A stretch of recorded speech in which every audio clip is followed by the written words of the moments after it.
Kini si San Juan nga apostol o ebanghelista, lahi siya presentasyon ni Kristo sa iyang pagsangyaw. Kay ang kasagaran sa mga evangelists, nagsugod sila pagsangyaw sa dihang si Kristo na tao na. Pero si San Juan, iyang gisugdan pagsangyaw nga si Kristo mao ang pulong, ug ang pulong sa wala pay nabuhat bisan unsa, kauban na sa Dios didto sa langit. So ang kanabang sinugdanan sa iyang pagsangyaw, iya gyung gi-connect didto sa langit. Unya tungod aning iyang pagpresentar nga si Kristo mao ang matuod nga Dios nga nagpakatao, nalig-on ang atong pagtuo nga ang Ginoo mismo nahimo gid siyang modelo unsaon pagpuyo isip tinuod nga tao, unya unsaon sad pagbalik og sakas langit nga anak nas Ginoo. Gilingay mong tupad ing na gusto ka mo sakas langit nga anak sa Ginoo. Kay daghan nato nagtan-aw ra sad sa atong kaugalingon nga anak tas tao, magsugod ra sa tag kana ganing subay, kinsay akong lolo, kinsay akong mama, unsay ilang mga kinaiya, mauni nga mausad ni akong kinaiya, kay ang akong mama ingon ani, ang akong papa ingon ani, ang akong lolo ingon ani, maunang naingon ani sad ko.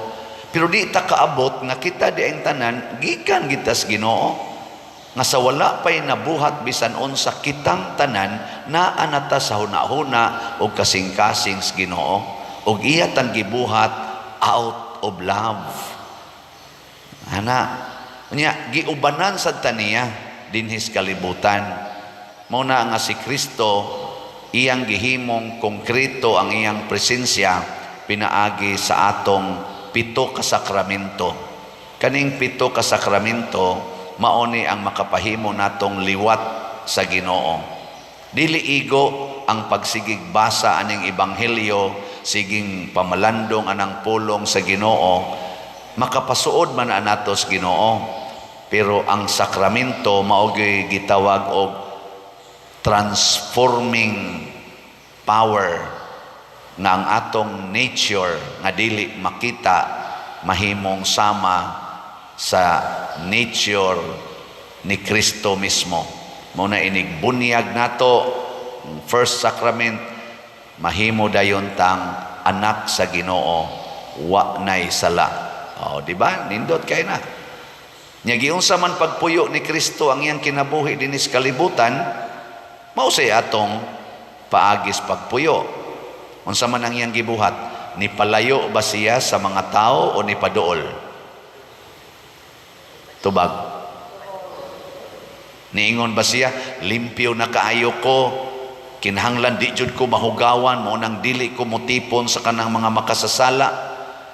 Ang mga Hudiyo sa panahon ni Kristo, ingon ana sila, di mi makigtipon anang mga tax collectors, di mi makigtipon anang mga palahubog, kanang mga prostitutes, kanang mga kanaganing sa pananguban, mga naay sanla, di mi makigtipon ana, kay batak mataptan mis kahugaw. Murabag ang fear sa mga Hudiyo sa una nga kun muduol mi mataptan mi.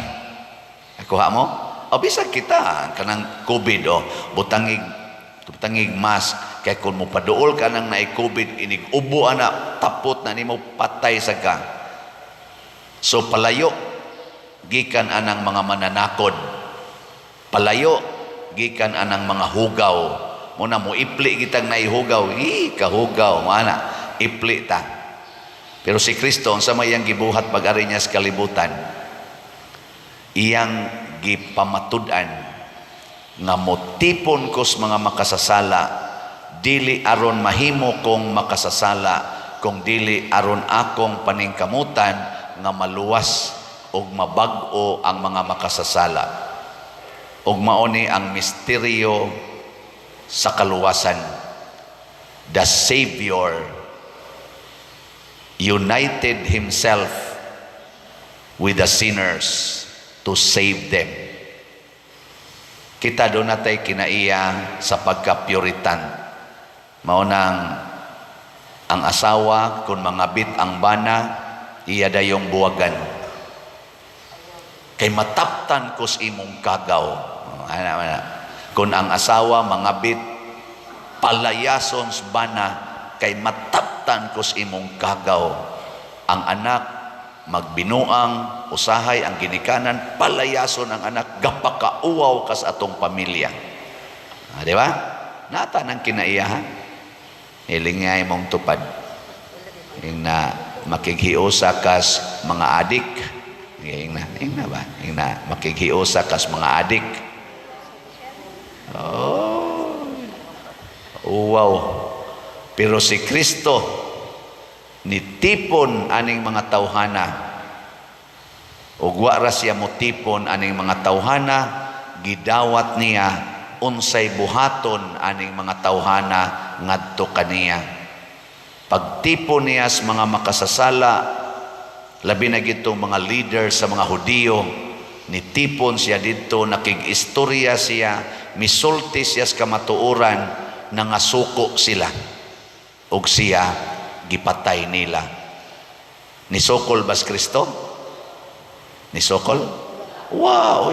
Na atong ebanghelyo ay si Kristo gilubong didto sa lubnganan.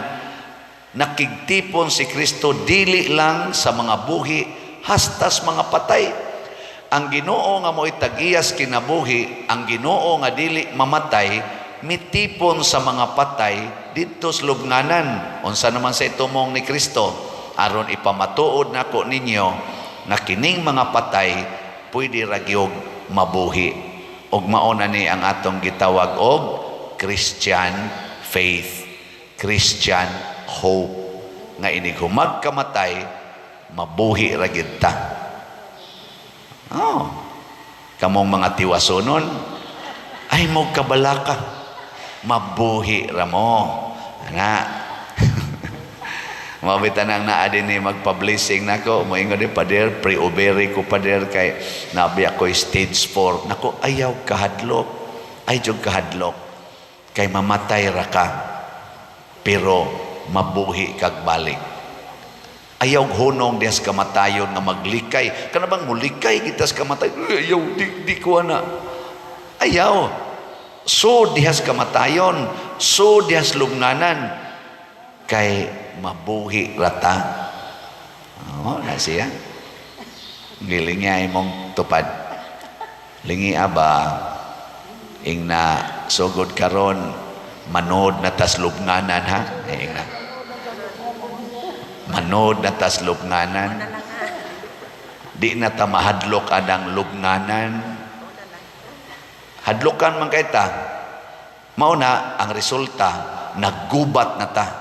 Naggubat, nag-away, nagbinungulay, kay di ko gustong dadon ko nimos imong kinabuhi. Mo resist ko, kay dadon ko nimos imong kinabuhi, matakdan ko nimo. No. Ang lapok, di gina kapenetrate sa bulawan. Munang dunay dramas una, DYHP. Bato? Bulawan sa lapok. Oh, di ba? Sige ko giyang pungad anay kana sila tiban sa una. Sige ko nagpaminaw. Ang namatay naman to no Django Bacos ba to siya? Oh, karos Goliat. Goliat kagay tingog. Ganahan sige kuminaw na niya. Daghan man ilang mga drama-drama. Una. Oh. Pero di gyud katapot ang lapok sa bulawan. Ang bulawan magpabiling bulawan bisag imo pa nang ihumol des lapok. Mataptan gani kas lapok sa ato pa lapok sagka tanawan ng lapok nga kamisona maghimo mamig ka ng julin nga wala gyud palitan ng julin nga kana gyud baligya kanang lapok among linginon magsige mi og duwa iniguan matipon gani na ngadtos gawas anang mga yuta maigos tubig mahimo sana siyang lapok sa ato pa ang mataptan sa lapok kana rasang lapok. Mabitan na moingon ko, usa ka inahan, suko kay siya siyang anak, or usa ka anak, suko kay siya siyang inahan. Unsa may akong isulti, pagbantay kay liwat sa dae kaniya. Oh, masuko ka, pariha de mong duha. Kung nasuko kas iyang kayawanon, naasa kay yawa. Kay unsa may i-trigger sa yawa, ang yawa rasad nga naa nimo kanang imong garbo, sawayon ka, masuko ka, sa ato pa garbuhon sa ka. Tanawa si Kristo nga saway, wara. Giludan ang naong, wara. Gitamparos, gikulata, wara. Kay nga naman, nga di man siya masuko, kay wa man siya yawa sa kasuko, diha suod niya. Ana ang imong tupad, babe. Tamparosag ka o sagi. Ready? Di gani masuko, ing na rin, congratulations, wa kayawa. Nabte na ingon ako, Padir, ako ning ipadeliveran sa akong bana, kay mo sakit, mo kalitlag kasuko, bisag way sinugdanan. Na kung ano man na, siya ambot lang. Doon na gini siya, natakdan gini siya giyawa. Nako, unsa may imong gibati, siya, maulagi Padir, hapit kada adlaw may mag-away, kay masuko masako. Nako, pariha mong duha. Nganong ang imo ramang bana, imong ipadeliverance, naa man sa day kayawa. Siya nga, wa Padir, uy, nako, og inigyawa na niya, kana mo kalit lang siya kasuko, nga way sinugdanan, unya masuko sa ka, di sa to pa naa sa kayawa. Parihar gud anang, kana bang naamoy posporo bang? Kaning kandila. Inikadlit na to sa posporo, niya atong iana diya, musiga siya, dili. Nga naman, kaya nasa na siya kayo diya. Wa palang musiga, kaya wa dagkuti. Pero imong dagkutan, musiga. Pero tubig pa na akong gibutang diha, mahurot na lang ng paliyos, posporo, siging dagkot, di gina musiga. Kaya nga naman, wa may gas, wa may lana, nga kanang gitawag na to fire, sana conductor, tubig di man na mo silaob, di gina musiga.